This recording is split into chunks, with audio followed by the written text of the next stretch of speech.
Brilliance Audio presents the unabridged recording of Pegasus by Danielle Steele, performed by Malcolm Hillgartner.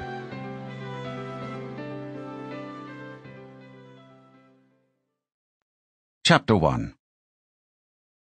It was already nightfall when the stable boys heard the horses approaching. Their hooves sounded thunderous, like a distant drumbeat, long before the uninitiated would have known what it was. The riders were returning from the hunt, and minutes later the boys could hear the voices calling out, the laughter, the horses snorting as they brought in their riders. When they entered the courtyard of Schloss Altenburg and approached the stables, it was obvious they were in high spirits, and it had been a good hunt. One of the earliest arrivals said the hounds had gotten the fox, which they'd expected, as the horses pranced around, still excited from the exhilarating day. Riders and mounts alike had enjoyed the cold October weather, and the men in pinks, their scarlet riding jackets, with white jodhpurs and tall black boots, looked like a portrait as they dismounted and handed the reins of their horses to the stable boys, who helped several women dismount too. A number of them were riding side saddle, which looked very elegant, but was no mean feat on a hunt.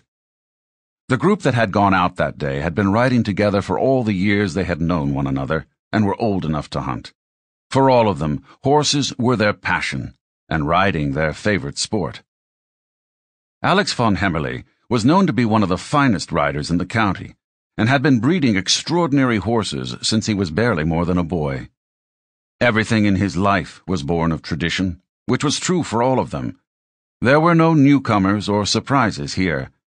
The same families had inhabited the area for centuries, visiting each other, following long-established rituals and traditions, intermarrying, running their estates, and cherishing their land. Alex had grown up in Schloss Altenburg, as generations of his ancestors had since the 14th century. He held a ball there at Christmas, as all his forebears had done.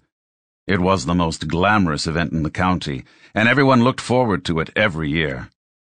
His daughter Marianne had been his hostess for the first time the year before, when she turned 16. Now 17, Marianne had the same striking ethereal beauty her mother had had, with finely chiseled features. She was tall, like Alex, with almost translucent porcelain skin, her mother's nearly white blonde hair, and her father's electric blue eyes. She was one of the most beautiful young women in the region, and as famous a rider as he was. He had put her on horseback before she could walk, and she went on every hunt,